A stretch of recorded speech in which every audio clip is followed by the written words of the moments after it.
Alors nous revoilà sur la correction du bac blanc, cette fois-ci on va faire un petit peu de physique, on va faire l'exercice 2 qui s'intitule détecteur de fumée. Afin de prévenir des risques d'incendie, l'installation de détecteurs de fumée est obligatoire dans tous les logements depuis janvier 2016. Il existe différents types de détecteurs, comme les détecteurs optiques ou les détecteurs ioniques. Dans cet exercice, on étudiera des détecteurs de fumée de type ionique, puis on s'intéressera au choix de l'emplacement du détecteur dans le cadre de la protection des personnes. Partie 1. Détecteur ionique de fumée. Le principe de ce détecteur de fumée repose sur l'ionisation de l'air par des particules alpha. En l'absence de fumée, ces particules arrachent des électrons aux molécules de dioxygène et de diazote présentes dans la chambre. Pour le dioxygène, l'ionisation nécessite un apport d'énergie de 12 électronvolts par molécule. Les ions et les électrons formés par l'ionisation de l'air sont soumis à un champ électrique uniforme entre les deux plaques. Un courant électrique de faible intensité apparaît alors dans le circuit. Lorsque la fumée pénètre dans la chambre à ionisation, une partie des électrons et des ions issus de l'ionisation se fixe aux poussières de fumée. La baisse de l'intensité du courant électrique qui en résulte déclenche un avertisseur sonore. Ok, on a des données. On s'intéresse au mouvement d'une particule alpha arrivant dans la chambre à ionisation en l'absence de fumée. Cette particule arrive en un point O avec un vecteur initial V0 parallèle aux plaques C et D du condensateur. Ouais. Une tension constante est appliquée entre les deux plaques, la valeur de la vitesse initiale est blablabla. On étudie le mouvement dans le référentiel supposé galiléen. À l'instant t égale 0, la particule est au point O. Lors de cette étude, on négligera les éventuelles collisions avec les molécules de l'air ainsi que la valeur du poids de la particule alpha devant la valeur de la force électrostatique Fe. Première question.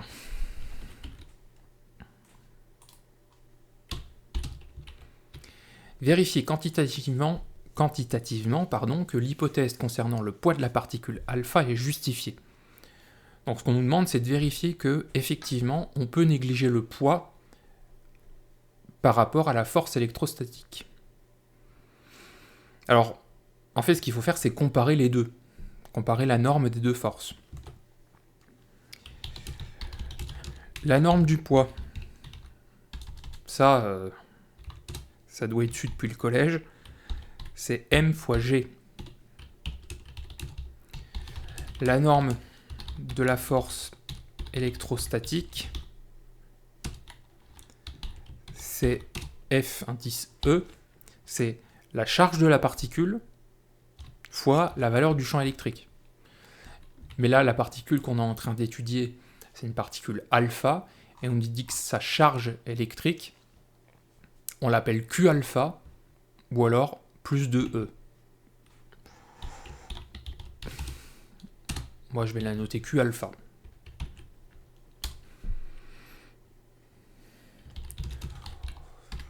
On peut donc écrire que la norme de la force électrostatique sur la norme du poids, c'est égal à Q alpha E sur mg.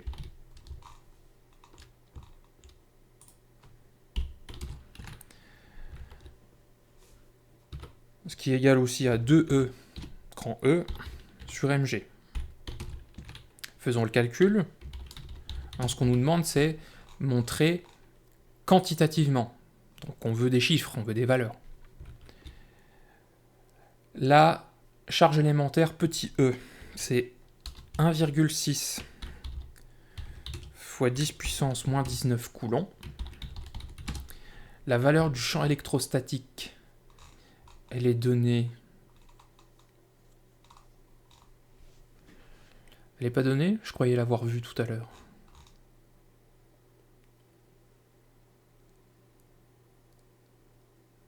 Ah non. Alors elle n'est pas donnée, mais on peut quand même la calculer, puisqu'on nous dit que E c'est égal à U divisé par D. Donc ça, je peux écrire aussi que c'est ça. Est-ce qu'on nous donne la valeur de la tension?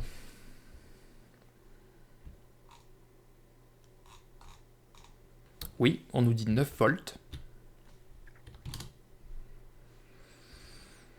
La masse de la particule, 6,64 10 puissance moins 27.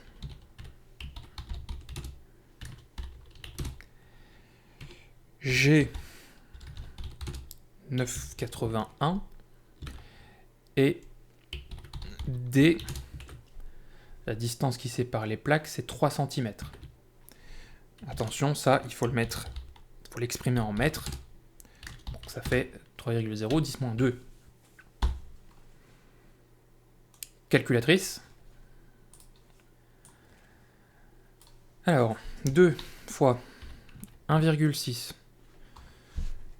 fois 10 puissance moins 19 fois 9, le tout divisé par 6,64 10 puissance moins 27 fois 9,81 fois 3 fois 10 puissance moins 2, ça fait, grosso modo, on va garder deux chiffres significatifs, 1,5 fois 10 puissance 9.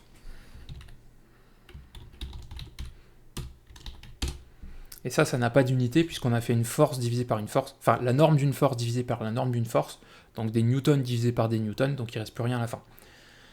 1,5 fois 10 puissance 9. On peut donc dire que la norme de FE est beaucoup plus grande que la norme de P. On peut donc négliger le poids de la particule devant la force électrostatique.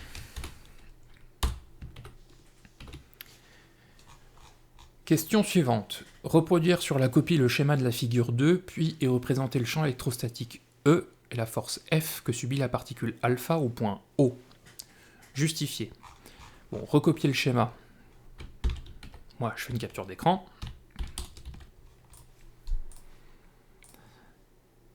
Alors, il va falloir dessiner un champ électrique et une force.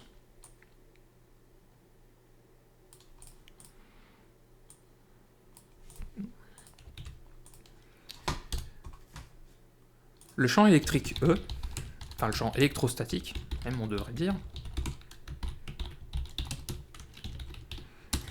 et on va dire d'abord qu'il est perpendiculaire aux plaques, et il est orienté de la plaque chargée positivement à celle chargée négativement. La force électrostatique subie par la particule est, on l'a déjà écrit tout à l'heure, mais là cette fois-ci on va s'intéresser à l'aspect vectoriel. FE c'est Q indice alpha selon le vecteur E. Q alpha, on a dit que c'était 2E. Donc je peux aussi écrire les choses comme ceci.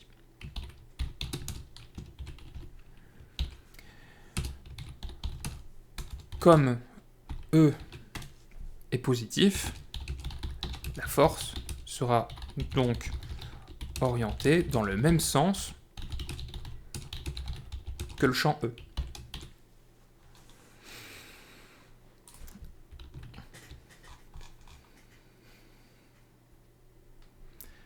Alors, on ne nous donne pas d'échelle.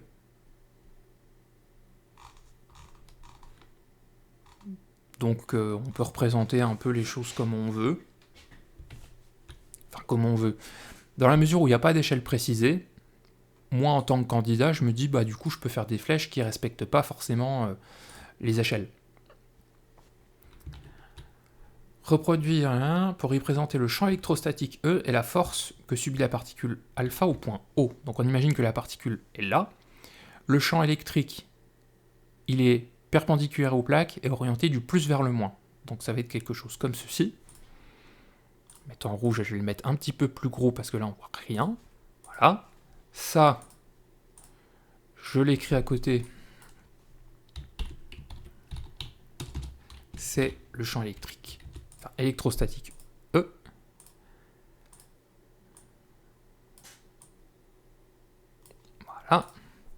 Et il faut également représenter la force que subit la particule. On a dit qu'elle était orientée dans le même sens que le champ E, donc elle va être orientée aussi vers le haut, perpendiculaire aux plaques, mais il y a un certain facteur d'agrandissement. On voit que FE, c'est le vecteur E multiplié par une certaine longueur. Enfin, par une certaine valeur, pardon. Combien ? Il faudrait calculer combien fait 2 fois E. 2 fois E, ça fait 2 fois 1,6 fois 10 puissance moins 19. Mais encore une fois, comme on n'a pas d'échelle qui est imposée, on va pouvoir dessiner la flèche qu'on veut. Moi, je vais la dessiner un peu plus grande. Je vais la mettre en vert cette fois-ci. Je vais prendre 2 couleurs pour bien distinguer les deux, sinon ça va pas être visible. Voilà. Et pareil, j'oublie pas de lui donner un nom. Ça, c'est F indice E.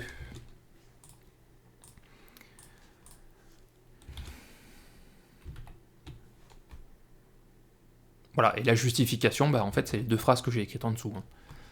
Perpendiculaire aux plaques, orientée du plus vers le moins, et la force est orientée selon... D'ailleurs, j'ai oublié un mot, là, dans le même sens que le champ E. On peut donc tracer ces deux flèches-là. Établir que les équations horaires du mouvement de la particule alpha sont celles qui sont données ici. Alors, quand on vous demande d'établir des équations horaires, il faut sortir la méthode, toujours la même. Premièrement, quel est le système étudié ?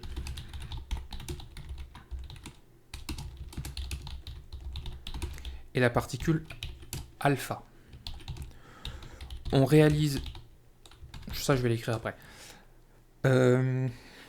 Les forces extérieures s'appliquant sur le système sont... en fait, il n'y en a qu'une. On a montré juste avant que on pouvait négliger le poids et qu'on ne prenait pas en compte les collisions avec les molécules d'air. Donc la force extérieure s'appliquant sur le système est la force électrostatique F E. On réalise l'étude dans un référentiel considéré comme étant galiléen. Je vous rappelle que c'est toujours le cas, sinon on ne peut pas faire l'étude, mais il faut quand même l'écrire. En plus, c'est écrit dans le sujet, supposé galiléen. On peut donc appliquer la deuxième loi de Newton qui nous dit que la masse du système fois son vecteur accélération sera toujours égale à la somme des forces extérieures qui s'appliquent dessus. Donc en l'occurrence, elle sera égale à FE.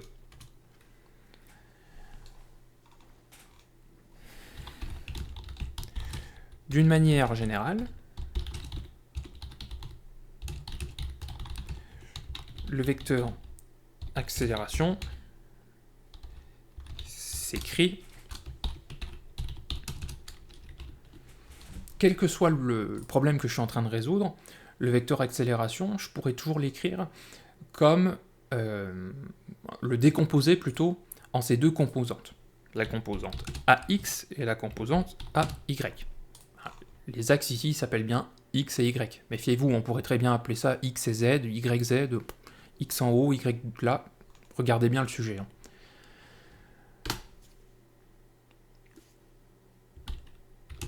La force électrostatique s'écrit. Alors, FE, on a dit que c'était 2E, 2 petits E, grand E. Tout s'appelle E, c'est un peu compliqué, mais va falloir faire attention aux minuscules et aux majuscules. Donc c'est 2E selon le vecteur grand E. Donc ça va être égal à 2E, et le vecteur grand E bah, il a une composante selon x et une composante selon y. Combien vaut la composante selon x du vecteur E? Le vecteur E, c'est celui que j'ai tracé en rouge là. Selon x, on voit que sa composante est nulle. Donc EX égale 0. La composante selon y. Alors déjà, on voit que E est orienté selon l'axe y, donc ça sera quelque chose de positif. Maintenant, combien vaut la norme de ce vecteur-là? C'est écrit dans le sujet, on l'a déjà utilisé tout à l'heure. La norme du vecteur E est donnée par U divisé par D. Donc la norme selon Y, c'est U divisé par D.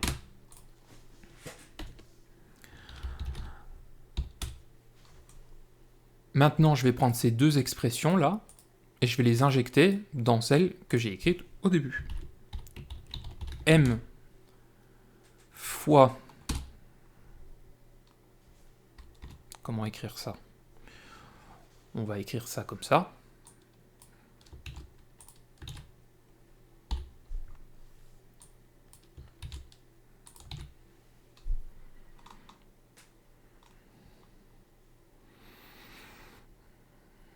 Alors pour le coup, cette écriture-là, je ne sais pas si elle vous parle, je ne sais pas comment votre prof vous a expliqué ça en cours.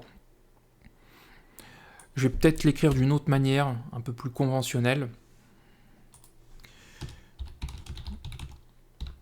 Je vais découper cette formule-là en deux parties. Je vais projeter cette formule selon l'axe X et selon l'axe Y.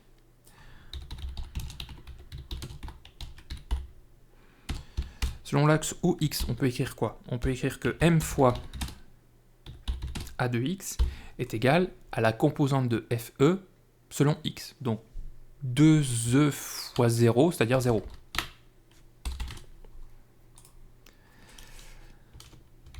Selon l'axe OY, on peut écrire que la composante selon Y de ça est égale à la composante selon Y de ça. Donc, on peut écrire que M fois AY est égal à 2E fois U sur D. 2E U sur D. Et on fait bien attention, ici c'est petit e, hein, c'est pas le grand.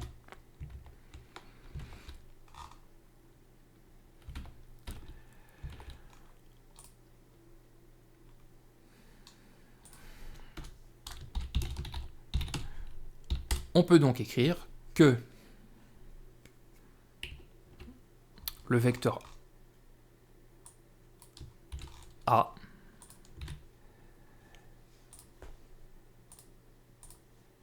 s'écrit AX égale 0, on a trouvé ici, et AY égale 2EU sur MD. Ah, le M qui est ici, je l'ai passé de l'autre côté pour avoir juste AY tout seul. Bon bah ça c'est un résultat intermédiaire qui nous intéresse. C'est l'expression du vecteur accélération durant le trajet de la particule alpha. Sauf que moi c'est pas ça qu'on me demande. On me demande pas les coordonnées du vecteur accélération, on demande les équations horaires. Donc pour faire ça, il va falloir raisonner un petit peu plus. Il va falloir partir du fait que on sait que le vecteur accélération, par définition, c'est la dérivée du vecteur vitesse par rapport au temps. Pour déterminer les coordonnées du vecteur vitesse, il faut donc intégrer les coordonnées du vecteur accélération par rapport à la variable t.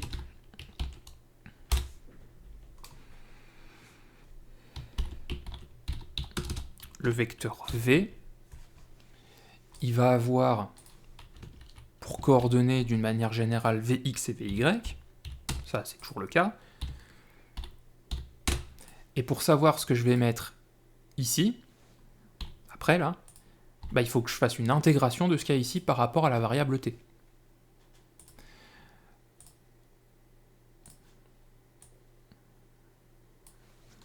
Voilà.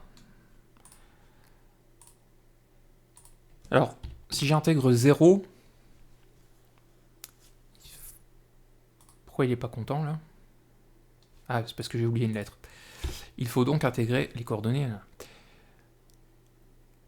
0, si je l'intègre par rapport à t, ça fait quoi? Ça fait une constante. Je vous rappelle qu'on peut vérifier facilement ce qu'on a trouvé là en faisant le chemin à l'envers. C1, si je le dérive par rapport à t, est-ce que j'obtiens bien 0? Bah oui, vu que C1 c'est une constante, je vais l'écrire d'ailleurs.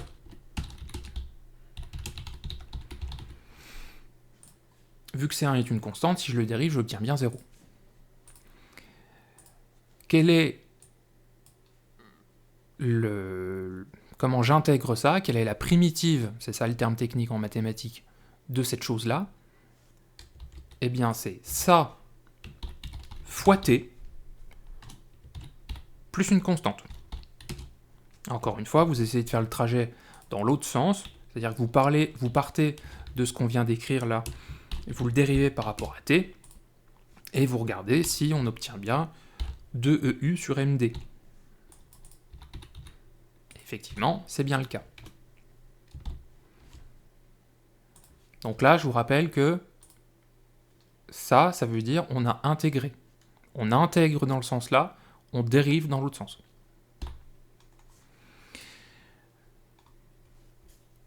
Donc ça, c'est valable tout le temps, quel que soit t. Or, on connaît une expression du vecteur vitesse à l'instant initial. Le vecteur vitesse à l'instant initial,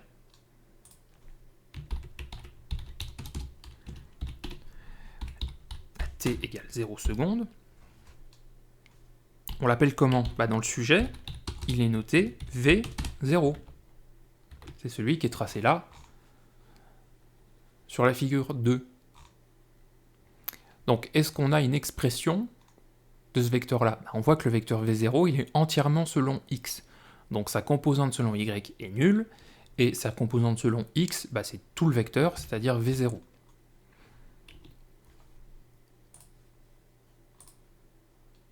Donc, la composante de V0 en x, c'est V0, et la composante de V0 selon y, c'est 0. Cette expression qu'on a trouvée juste avant, là, elle est valable quel que soit t. D'ailleurs, ce que je peux faire, c'est ce que je suis en train de faire là, c'est rajouter t entre parenthèses pour bien préciser qu'à chaque fois, Vx est une fonction de t, Vy est une fonction de t, donc le vecteur est une fonction de t.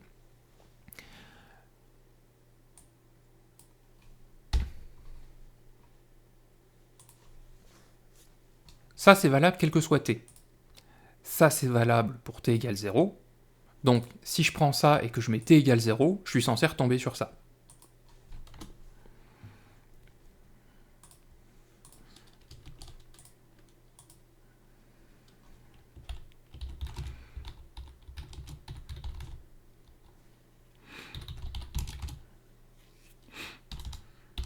Une autre expression du vecteur vitesse pour t égale 0.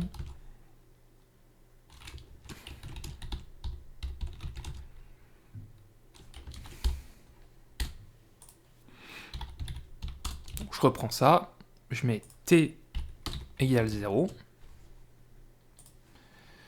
Bon bah ici, si t vaut 0 secondes, C1, comme c'est une constante, bah ça reste toujours C1, il n'y a pas de raison que ça change. Et pour Vy, là cette fois-ci j'ai un 0 qui apparaît ici. Par contre C2 il reste tel quel. Donc là, ça reste juste, il reste juste C2. ce vecteur-là doit être égal à celui-là, par identification. On a donc C1 qui vaut V0 et C2 qui vaut 0. Je suis en train de dire que ça doit être égal à ça, et que ça doit être égal à ça. Le vecteur vitesse est donc C1, on a dit que c'était V0, et C2, on a dit que ça valait 0, donc je l'enlève. Et voilà l'expression finale de mon vecteur vitesse. Sauf que, encore une fois, c'est pas ça que je veux. C'est pas le vecteur vitesse, c'est les équations horaires. Pour avoir les équations horaires, il faut avoir le vecteur position.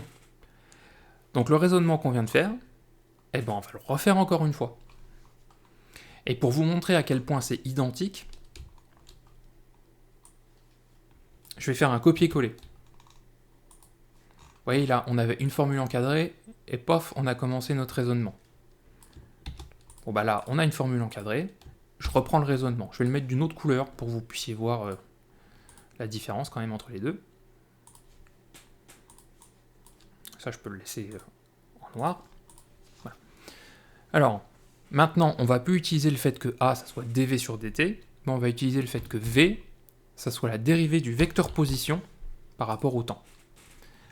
Ainsi, pour déterminer les coordonnées du vecteur position, il faut donc intégrer les coordonnées du vecteur vitesse par rapport à la variable t. Le vecteur position. Sa coordonnée selon x, ça s'appelle x, et la coordonnée selon y, ça s'appelle y. Alors, je fais comme tout à l'heure, je pars de ça, et je l'intègre par rapport à t. Autrement dit, ici, je vais écrire quelque chose qui, une fois dérivé par rapport à t, va me redonner V0. Ça sera V0 fois t plus une constante. Pour y, j'intègre ça par rapport à t. Autrement dit, je cherche quelque chose qui, une fois dérivé par rapport à t, me redonnera ça.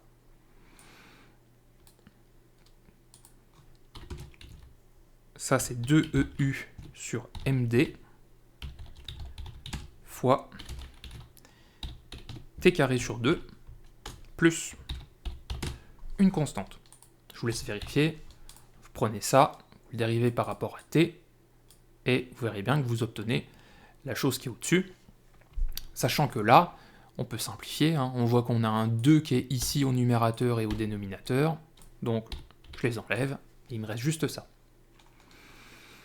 Or, on connaît une expression du vecteur position à l'état initial. On nous dit dans le sujet que, au tout début, à l'instant t égale 0, la particule est au point O. Donc ça veut dire quoi? Ça veut dire que à t égale 0,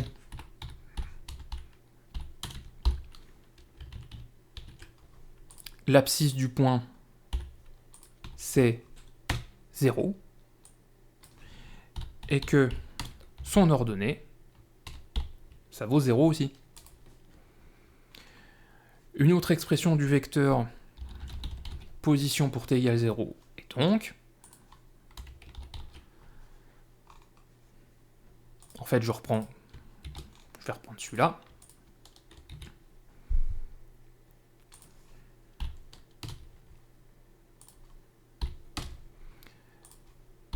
je remplace t par 0, donc ici on a un 0 qui apparaît, ici on a un 0 au carré qui apparaît, ce qui fait que ici il reste juste C3, et ici il reste juste C4. Par identification, ça doit être la même chose que ça, donc C3 vaut 0, et C4 vaut 0 aussi. Le vecteur position est donc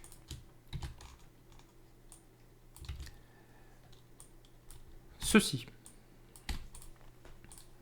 Et voilà. Et vous voyez que j'ai fait copier-coller, j'ai juste changé 2-3 petites choses par-ci par-là, mais le raisonnement est strictement le même. La question qu'on me posait, c'était établir les équations horaires du mouvement. Bon bah les voilà, hein. X de t et y de t, ce sont les équations horaires. X v0 fois t, x v0 fois t, et y EU sur md fois t carré. EU sur md fois t carré. Alors la masse, moi je l'ai juste appelée m, alors que là elle est appelée m alpha, parce qu'écrire m alpha à l'ordinateur c'est un peu plus long, donc je me suis permis de mettre juste m, mais vous à la main mettez bien le alpha. Donc voilà, on a bien trouvé les équations horaires qu'on nous demandait. Question 4. Déterminer la valeur de la coordonnée YL de la particule lorsqu'elle a parcouru une distance suivant l'axe OX égale à L 4 cm. Expliquez pourquoi le mouvement de cette particule peut être considéré comme rectiligne dans la chambre d'ionisation. Alors, déterminer la valeur de YL quand L vaut 4 cm. Là, ce qu'on a obtenu juste avant, c'est pas Y en fonction de L, de X, c'est Y en fonction de T. Donc il va falloir qu'on établisse l'équation. Il faut trouver l'expression de Y en fonction de X. Si X, ça vaut V0 fois T, ça veut dire que T, ça vaut X sur V0. Bon, bah ça, si je l'injecte dans cette deuxième équation,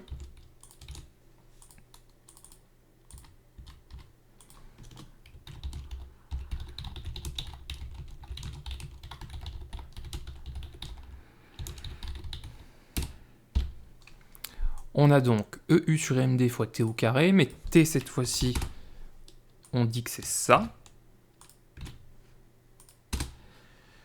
Et donc ça, si on veut l'écrire un peu différemment, ça sera ça.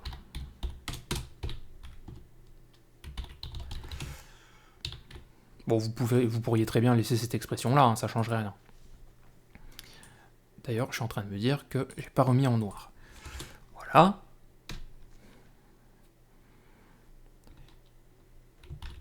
YL est la valeur de Y quand X égale L. Donc je prends cette valeur-là, enfin je prends cette équation-là, pardon. YL, je remplace X par L. Petit e, 1,6 fois 10 puissance moins 19. U, ça vaut 5 volts, 9 volts, je sais plus.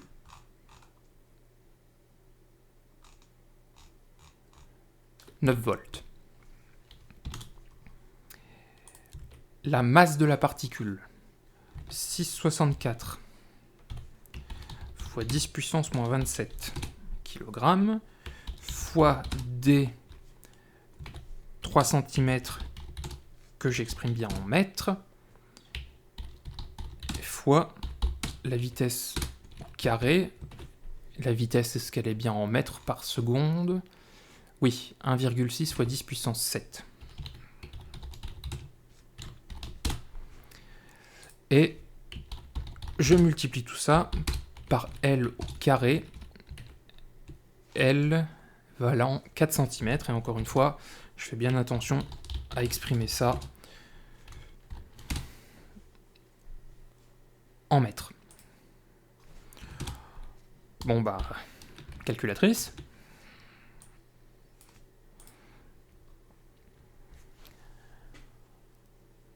« 1,6 fois 10 puissance moins 19 fois 9 divisé par 6,64 10 puissance moins 27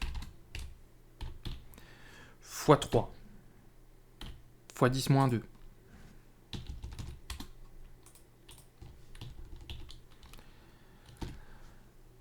fois 1,6 fois 10 puissance 7 au carré, le tout fois 4 fois 10 moins 2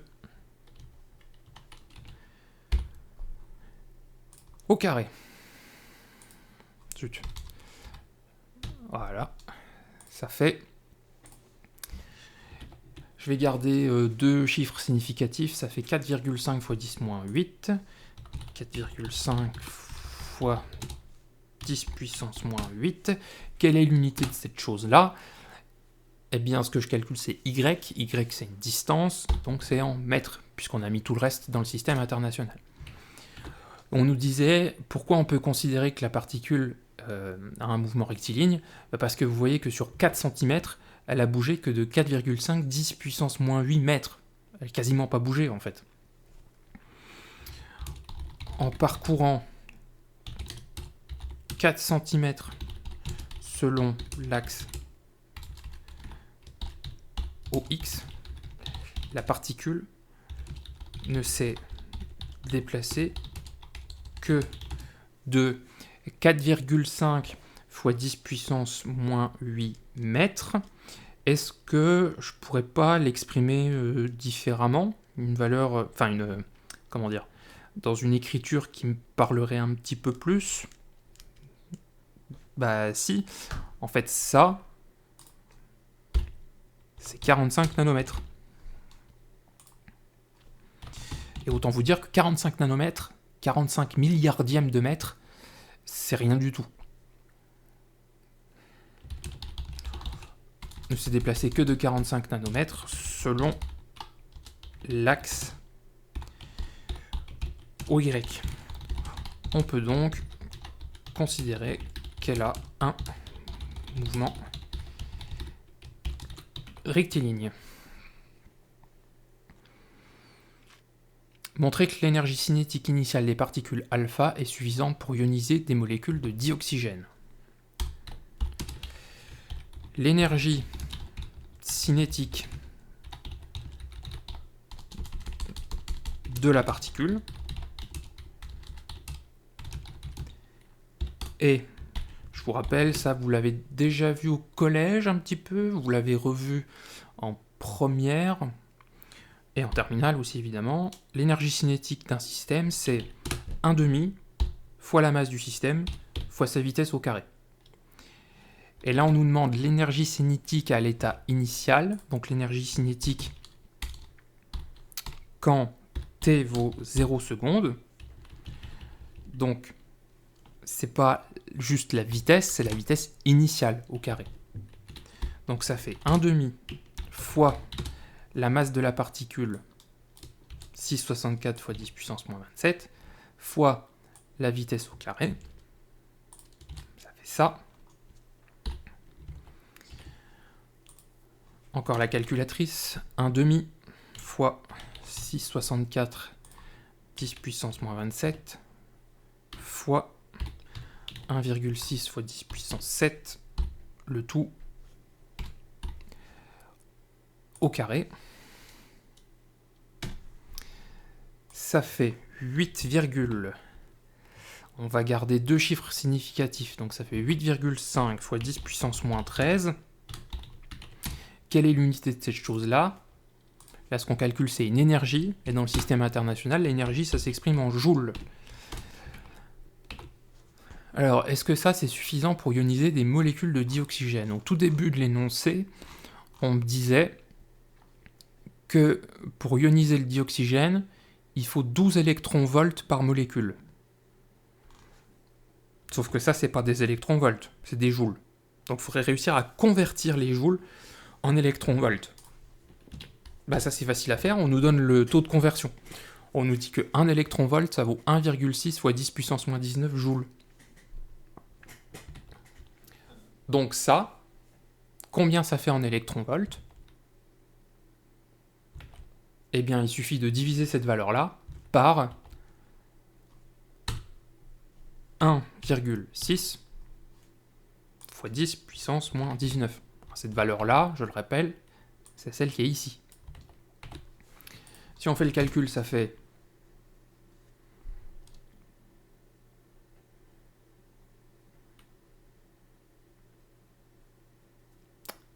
cette valeur-là. Donc ça fait 5,3 fois 10 puissance 6 électronvolts. Ce que je peux écrire aussi, 5,3 méga électronvolts. Nous, on avait besoin de 12 électronvolts pour l'ioniser. Là, on en a 5,3 millions. Donc, a priori, ça devrait suffire, largement. Comme 5,3 méga électronvolts est beaucoup plus grand que 12 électronvolts,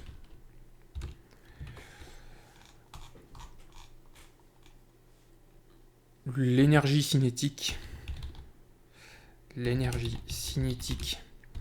initiale des particules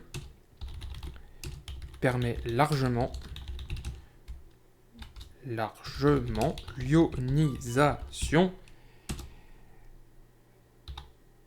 des molécules de... C'est quoi qu'on regardait? Dioxygène. Avoir des particules qui ont une énergie cinétique en méga électronvolts, c'est plutôt cohérent. C'est assez courant d'avoir ce genre de valeur-là. Alors, partie 2, niveau d'intensité sonore du détecteur de fumée. Une personne endormie est réveillée par un bruit dont le niveau d'intensité sonore est supérieur à 75 décibels. Un particulier souhaite installer un détecteur de fumée au plafond de son appartement. Le niveau d'intensité sonore du détecteur est de 85 décibels à 3 mètres. Le particulier se demande si l'emplacement prévu est judicieux. Au cours de la propagation d'une onde sonore et en l'absence d'atténuation, le niveau sonore diminue avec la distance suivant la formule suivante. Ok. L2, niveau d'intensité sonore à distance D2, L1 D1, oui ça d'accord. Ça vous l'avez vu en terminale et vous l'avez vu aussi normalement en enseignement scientifique. Les notions de puissance sonore, d'intensité en décibels, tout ça on l'a déjà vu. À l'aide du plan ci-dessus, schématisant la pièce, déterminez si l'emplacement du détecteur est satisfaisant pour réveiller une personne. On précise que la hauteur sous plafond est de 2,5 mètres dans l'appartement. Le candidat est invité à prendre des initiatives et à présenter la démarche suivie. C'est comme dans l'exercice de chimie, on vous donne un problème à résoudre et c'est à vous de trouver la démarche tout seul. Pour cette étude, on négligera les phénomènes de réflexion du son sur les parois de la pièce. Alors, comment on va faire pour répondre à ça? En fait, la question qu'on se pose, je vais l'écrire au brouillon là. Comme tout à l'heure, j'écris mes étapes au brouillon et après je vais remettre en ordre. Pour être réveillé par le détecteur de fumée, il faut que l'intensité sonore ici soit supérieure ou égale à 75 décibels. Est-ce qu'on a au moins 75 décibels quand on est dans le lit? Et tant qu'à faire,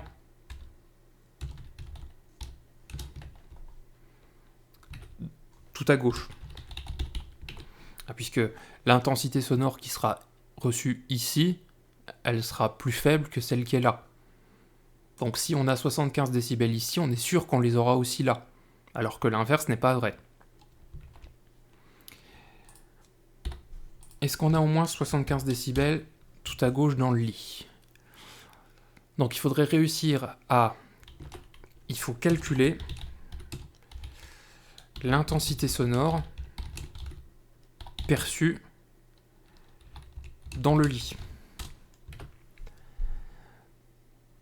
Pour faire ça, on va aussi avoir besoin de calculer la distance qui sépare le détecteur de la personne, de son oreille. Je veux dire ça comme ça.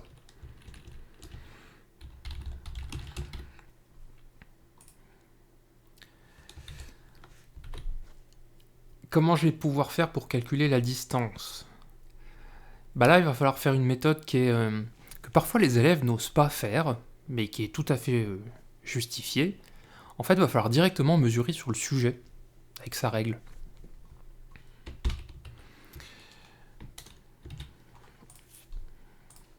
Comme d'habitude, moi, je vais faire des captures d'écran, ce sera plus facile pour vous expliquer.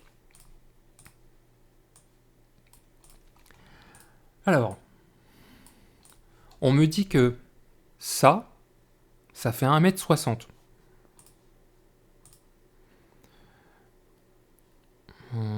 Est-ce que j'ai des doubles flèches? Oui. Cette longueur-là,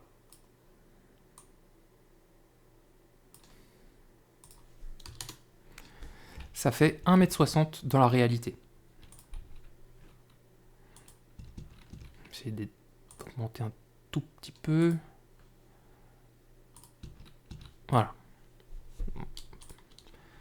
Alors vous voyez que là sur l'ordinateur, c'est pas facile à faire. Mais bon. Vous, normalement, avec une règle et un crayon, ça devrait être plus facile que ça. Dans la réalité, ça fait 1m60. Et moi, sur mon ordinateur, ça mesure 3,1 cm. Donc, dans la réalité, sur le dessin. Dans la réalité, ça mesure 1m60. Moi, sur mon dessin, ça fait 3,1 cm.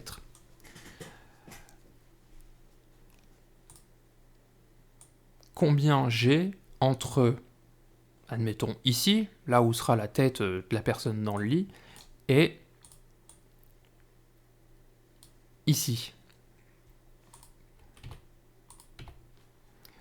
Cette flèche que je viens de tracer, là, le logiciel me dit... Alors là, elle me dit pas directement, il faut que je fasse le calcul. Ça, je vous l'épargne. En fait, je fais juste un petit théorème de Pythagore. 5,72, nanana, racine carrée de...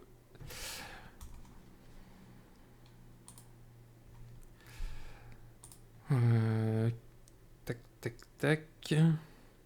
Ça fait 7, allez, on va dire 7,2 cm.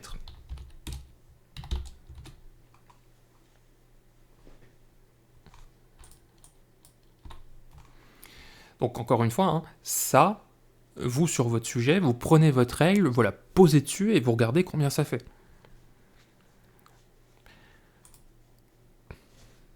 Bon bah là on a un tableau de proportionnalité hein, qui est évident, c'est-à-dire que dans la réalité, ça fait 1,60 fois 7,2 divisé par 3,1.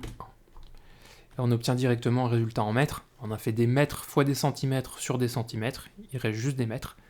Ça fait 3,7 mètres. Mais, alors on pourrait se dire, bah voilà, on a la distance entre le détecteur et la personne. En appliquant la formule qui est dans le sujet, on peut déterminer l'intensité sonore à cette distance-là, on a gagné. Si vous faites ça, je pense que le correcteur vous dira que vous avez une démarche qui est structurée, pas de problème. Sauf que quand on fait ça, on ne tient pas compte de cette information-là. Et moi, j'ai envie d'en tenir compte. On précise que la hauteur sous plafond est de 2,5 mètres. Donc là, pareil, on imagine toujours que c'est du brouillon. Je vais faire un dessin. Vous allez voir à quel point je dessine bien. Ça, c'est le sol. Bon, je vais essayer de m'appliquer un peu plus quand même. Voilà, ça c'est le sol de la pièce. Ici, c'est le lit de la personne. Avec là, sa tête. Voilà, là c'est la tête de la personne. Au bout, il y a un mur. Et évidemment, il y a un plafond. Et le détecteur, il est, admettons, ici. Nous, ce qu'on vient de mesurer, c'est qu'on a 3,7 mètres entre ce point-là et ce point-là. Mais attention, c'est pas cette distance-là qu'on a mesurée. Les 3,7 mètres qu'on vient de mesurer, c'est cette distance-là, à l'horizontale, et pas celle-là. Donc là, on sait que ici, on a 3,7 mètres.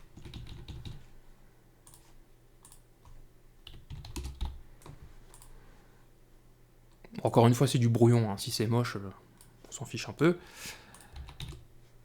Et on a aussi cette distance-là. On sait que le détecteur, il est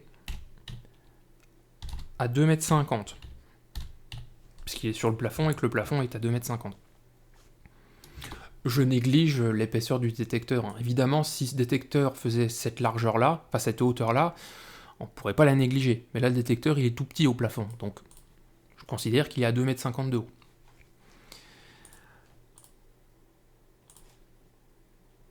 Donc ça, c'est 2,50 m. Est-ce que par hasard, je ne pourrais pas déterminer la distance qu'on a ici? Bah ça a l'air d'être faisable, hein, avec un petit théorème de Pythagore. Ici, on a un angle droit, donc la distance là, on va pouvoir la trouver. Alors, comment on va rédiger tout ça? Première étape.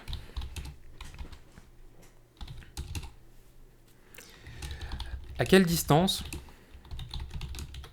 se situe le détecteur? À quelle distance se situe le détecteur par rapport à une personne dans le lit? Entre parenthèses, à gauche, pour être le plus éloigné possible.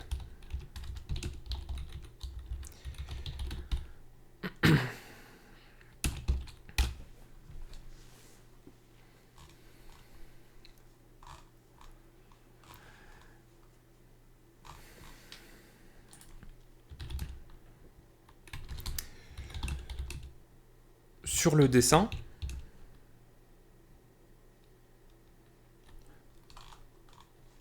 je vais expliquer cette partie-là, mon tableau de proportionnalité. Sur le dessin, 3,1 cm. Non, je vais même écrire 3,1 cm sur le dessin. Je dois l'écrire dans l'autre sens.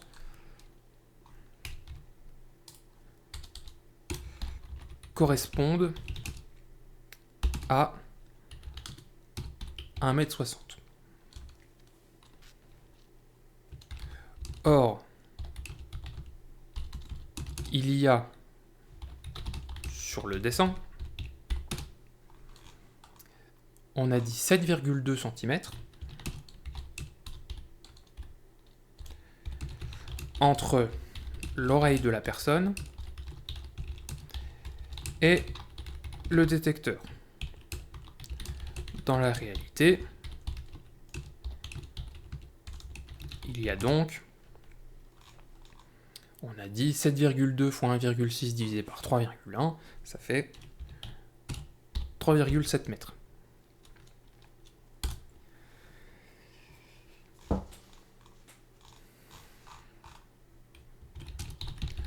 En tenant compte, je commence à faire beaucoup d'erreurs de frappe, c'est parce que je commence à fatiguer, hein, évidemment. Plus le temps passe, plus on est fatigué, hein, durant les épreuves. C'est pour ça aussi qu'il faut que vous essayiez de commencer par un exercice sur lequel vous êtes à l'aise, pour être sûr de bien avoir les points, de bien réfléchir comme il faut. Et puis plus le temps passe, plus vous allez fatiguer. En tenant compte de la hauteur sous plafond,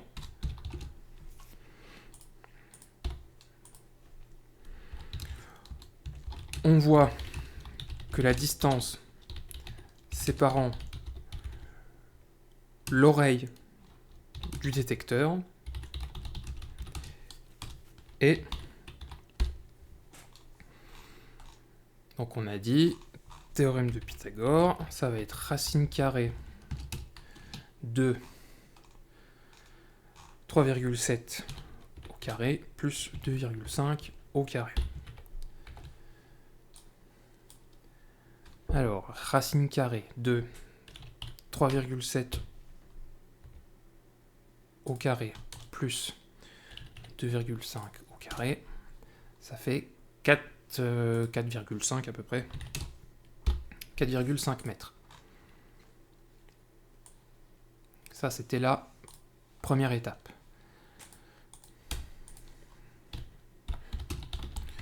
Deuxième étape.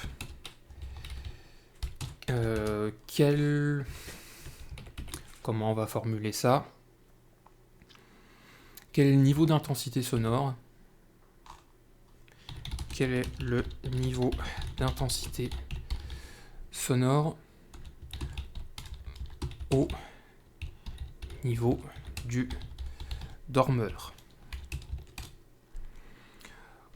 On nous dit dans le sujet que quand on est à 3 mètres du détecteur, on a 85 décibels. Pour une distance égale à 3 mètres, on a un niveau d'intensité sonore qui est égal à 85 décibels. Pour une distance D2 qui vaut ce qu'on a calculé avant, 4,5 mètres, on a une intensité sonore qui vaut L2 et qu'on peut calculer en utilisant la formule qui est ici. On vous dit que si on connaît l'intensité sonore à une distance 1 et qu'on connaît la distance 2, alors on peut en déduire l'intensité à la distance 2. Donc ça fait L1 plus 20 logarithme de D1 sur D2, application numérique, 85 plus 20 logarithme de D1 et D2 sont bien dans la même unité. D1 c'est 3 mètres, D2 c'est 4,5. Calculatrice. 85 plus 20 fois le logarithme de 3 divisé par la valeur qu'on a trouvée juste avant. Ça fait environ 82 décibels.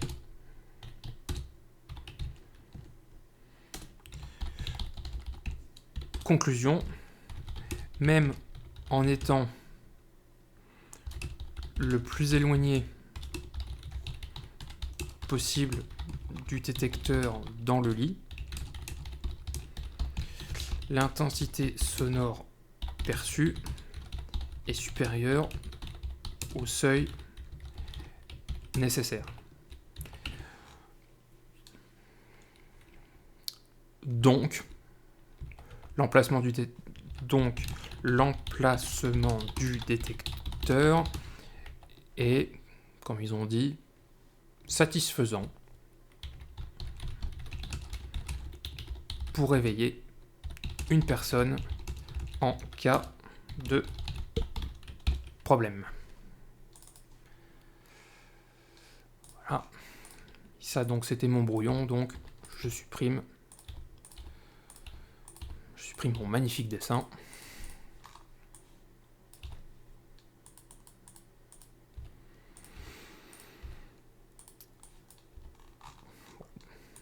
Tac. Et voilà pour la résolution de problème. Et je crois qu'on en a fini pour l'exercice 2. Donc voilà un peu de physique, on retrouve des choses assez classiques, hein, notamment toute la partie sur les équations horaires. Trouver l'équation de la trajectoire, donc x en fonction de y. Et puis au niveau du son, bah voilà, hein, calculer un niveau d'intensité sonore à une certaine distance. Pareil, ça c'est quelque chose d'assez classique. On s'arrête là pour cet exercice 2. Prochaine vidéo, on va voir l'exercice 3, on va parler un peu d'optique. En attendant, n'hésitez pas encore une fois à regarder la vidéo plusieurs fois et à aller demander de l'aide à votre prof si toutefois il y a des choses que vous n'avez pas encore comprises.